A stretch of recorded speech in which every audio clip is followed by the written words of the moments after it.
For such an awesome occasion, we probably deserved a little bit of a better spectacle, but the Bombers got through an injury crisis to avoid yet another not great team getting over the line against them. Let's talk about it.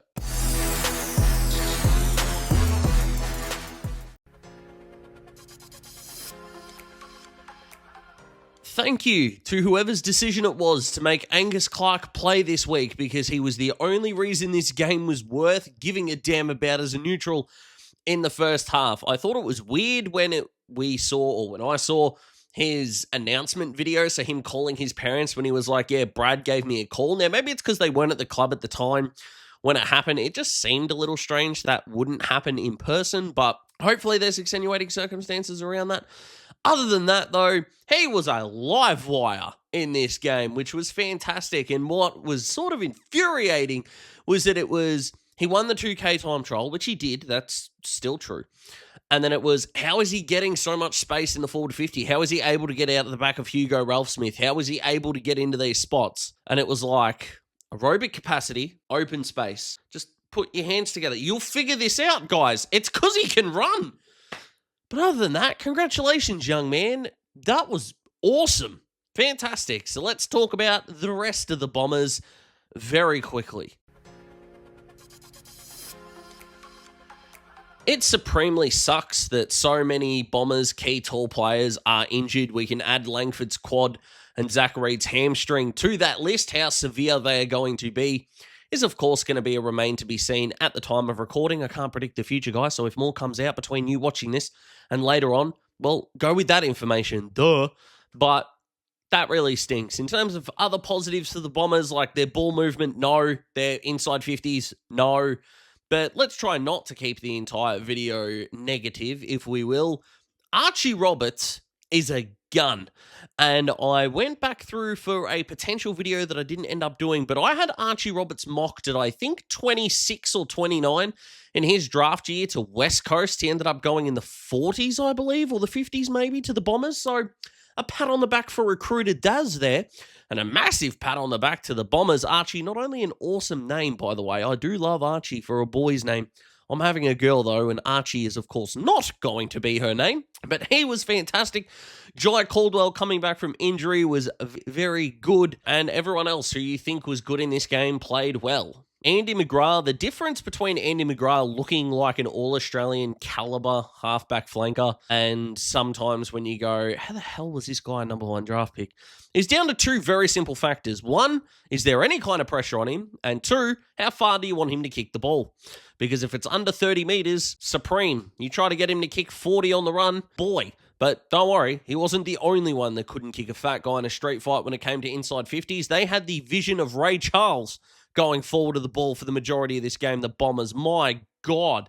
And considering that they nearly lost to West Coast over there, okay, they're good enough to get over the line against the side that had a 5-day break, by the way. But it was fine. Like, yes, again, you won the game. That's still a positive, I'm sure. Are there going to be many Bombers fans that are going to be coming away from this thinking, here we go, the Bombers are back now? Of course, responding after that 91-point loss to the Dogs is going to be a key factor here. But, I mean, it's going to be one of those, we won. Let's get to next week, hopefully. And it does kind of suck because I do think that some of the game style that they're trying to play would suit, of course, a healthier side because, you know, duh.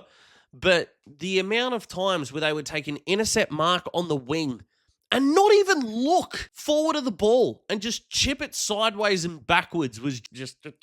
And it's kind of that old man yelling at clouds. Like, I get why my dad gets angry at modern footy. Like, that first half, especially from the Bombers, was the epitome of, yeah, this is why older people are not liking the game. I wasn't liking the game, and I'm not old. Especially not, you know, I'm not old. Shut up, I'm not old.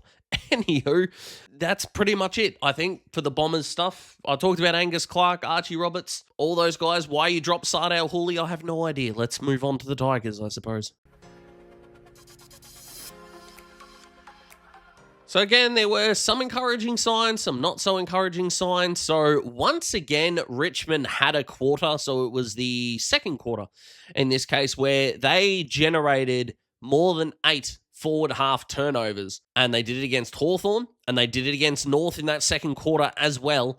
And they're just not translating it to scores. Now, I know you're going to say it's because Lynch wasn't there and the other outs that they had, and that's perfectly understandable, but they're the positives that you got to hang on to for, this growth period. Jonty Fall is going to be a player. The boy is thin, right? He's invisible if he stands sideways. So he's just going to grow into his body, and that's fine.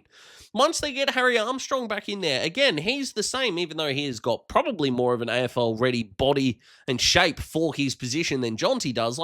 This is the journey that Richmond fans are on. So you're going to cling to the positives. I just think the frustrating thing for Tigers fans is that it's not the young kids that are overwhelmingly making mistakes. Too many times it's the senior guys that are breaking down these chains. And they still have some enigmatic players, by the way. Where is Jack Ross at? Can Hugo Ralphsmith continue this good form, or is it going to be a little bit like a Noah Cumberland, for example? Is it going to be a 6-week patch and then fade into non-existence? Now, frankly, with Hugo, I don't think so. I love the kid and think he has got a bright future as a wingman in this game. I really do, and fingers crossed that trajectory remains upwards. It's still a worthy question. Would Maurice Rioli Jr. be getting a game if he wasn't a Rioli? I know he was subbed tonight, but the amount of fumbles is extraordinary coming through. And all of those are the kind of questions that Uze and Richmond fans will hopefully get the answers to as quickly as possible. I will say this, though. My Kane McAuliffe stock right now is through the roof at this point. If only the boy could kick, in terms of goal kicking, I should say, because coming into tonight, it was 0 goals 5. He had a set shot 48 out directly in front and sprayed it a little bit left, which is remarkable because his field kicking is extraordinary. I'm not saying he's Dangerfield, but Danger as a field kicker is a little iffy. But on the run at goal was awesome. And McAuliffe is the exact opposite. He's such a beautiful field kick and such a poor goal kicker. It just doesn't make sense how a moving target is easier for you to hit than a stationary one. It's extraordinary. Tom Brownie's still awesome. Luke Traynor made some mistakes tonight, but I thought with the new role, he performed quite well. Taranto and Hopper were around the ball. Vlosten and Broad did what they did. Congratulations to Broady for being captain. And all in all, this is kind of where these two teams are at. The Bombers are good enough to get over a Richmond team. I feel better about the Tigers long-term than I do the Bombers. But at this point in time, the Bombers probably are that 4 to 5 goal better team. They probably are. And that's where they were. Again, it just sucks a little bit that this was the occasion where that happens. And not every Dreamtime of the G game is going to be awesome, but also take into account that last night was such an awesome spectacle that it was going to be borderline impossible for two teams probably of this caliber to back it up effectively. So, look, if you enjoyed watching this game, I'm very happy for you, but this is going to be the epitome of me of just, I'm going to remember none of this by the time I wake up in the morning. Genuinely, it's going to be yeah, that game happened, and that's it. So, I hope you enjoyed this video. Like the video if you liked the video. Subscribe to join the Dad's Talk Footy cohort family. All of those fantastic things. Get around it if you can. I will see you tomorrow for my Hawthorn reaction post the Brisbane game. And then Sunday morning, we've got the Saturday session where I will rate the winners and the losers from all of Saturday's games. And then the Sunday spotlight where I'll be going through the main 5 talking points from Sunday's day of footy. Have a fantastic day, guys. Have an even better weekend. Love you all. Thank you for watching. See you soon.